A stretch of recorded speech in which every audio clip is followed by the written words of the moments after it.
Captain Jack is a time agent from the 51st century who survives by conning other time agents with pieces of junk or objects that he thinks they will be interested in. A fully equipped Chula warship. The last one in existence, armed to the teeth. And I know where it is, because I parked it. He's doing it for selfish reasons because 2 years of his memory are completely gone. They stole your memories? 2 years of my life. No idea what I did. So he is in search of his lost memory because he doesn't know if he's a good guy or a bad guy. He doesn't know why his memory's been taken away. My friend over there doesn't trust me. And for all I know, he's right not to. One of the things I love about Captain Jack is he jumps in with both feet. He doesn't think about the consequence. He deals with the consequence as it comes. Find some harmless piece of space junk, let the nearest time agent track it back to Earth, convince him it's valuable, and name a price. When he's put 50% up front, oops, German bomb falls on it, destroys it forever. He never gets to see what he's paid for. The perfect self-cleaning con. If I see an opportunity, I go for it. And if it's something that I want, I go for it with gusto. I might not get it, but I give it my best shot. And what is really kind of cool is Russell has interpreted all of the things that I spoke about on that first meeting, and he's vocalized it to all the other writers, and they've put it actually into Captain Jack. Who the hell are you?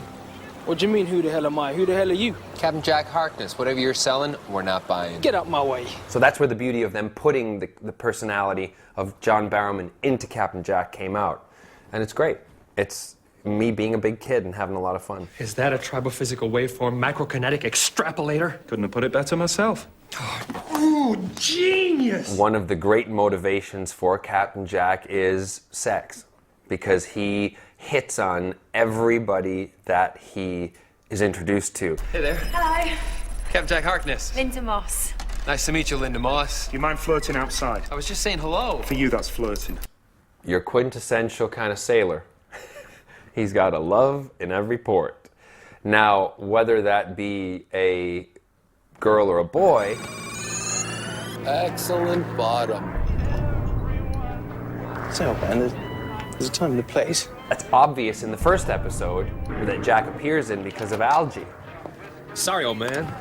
You know, people just think it's a friendly whack on his butt. I gotta go meet a girl. But you got an excellent bottom, too. But it's not. There's more to it than that.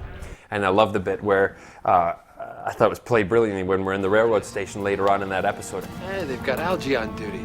Must be important. We've got to get past it. You know, Rose makes a comment. The words distract the guard heading in my general direction. I don't think that'd be such a good idea. And I turn and say, nah, you're not his type. And boom. Okay, you know, now she gets it. Relax. He's a 51st century guy. He's just a bit more flexible when it comes to dancing. How flexible? Although the Doctor isn't a human being, he's still a being. And for them, he has to feel something for Rose. There's a whole kind of, you know, and maybe he did fancy her. So where'd you pick this one up then? Doctor. She was hanging from a barrage balloon. I had an invisible spaceship. I never stood a chance. But he chose to let her maybe think that it's a father-daughter thing rather than a boyfriend-girlfriend thing. But as soon as this other dynamic comes in, this guy, and she actually says to Rose actually says to the Doctor, you know, about him being good-looking. Okay, so he's vanished into thin air. Why is it always the great-looking ones who do that? I'm making an effort not to be insulted. I mean, men. Okay, thanks. That really helped. She's turned on by Jack's kind of futuristicness, if that could be a word. Or maybe we should go find him. And how are you going to do that? Easy. I'll do a scan for alien tech. Finally, a professional. But in the whole course of that Jack's personality, he then starts to kind of like the Doctor. Oh, sweet. Look at these two. How come I never get any of that? Buy me a drink first. Such hard work. But worth it. And when Jack says goodbye to the Doctor and Rose in episode 13, And there was the kiss for Rose, and then for the doctor. Rose. You are worth fighting for. I wanted to make them both the same. Wish I'd never met you, Doctor. I was much better off as a coward. And that shows you the affection that Jack has for both of them. See you in hell. We didn't want to make it salacious. Oh, the doctor's kissed by a guy. Do I look like an out-of-bounds sort of guy? One thing I like about, you know, the way kind of I've done it, in a sense, with being an action hero, is I've given him a little bit of heart. One last time! Any more volunteers? He's a guy that you could see in the, you know, that's the bizarre thing. People come up to me in the street and say, Captain Jack, you know. Like, yeah, it's John. No, you're Captain Jack, man. You're my hero. Which is really kind of cool. Just stand still and let the defabricator work its magic. What's the defabricator? I hope you can get footage of the actual stripping down of Captain Jack. Okay, defabricator.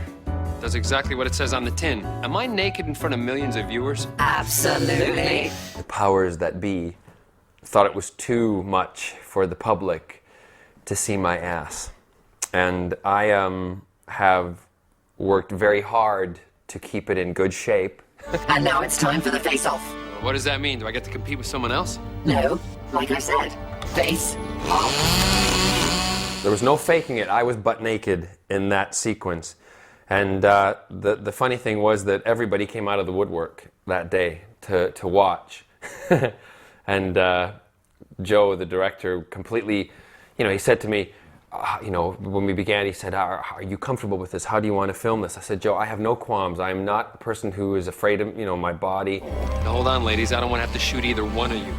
The robots, Trini and Susanna, got a really full view of everything because obviously they were right in front of me. And, but it was good. It was good. It's, you know, that's what it's all about. I don't mind taking my clothes off as long as it is not just for the sake of someone trying to make something, you know, and say, let's get a nude shot. There was actually a reason for it. But you're unarmed. You're naked. But that's a compact laser deluxe. Where were you hiding that? You really don't want to know. Give me that accessory. I would love if Captain Jack had his own series.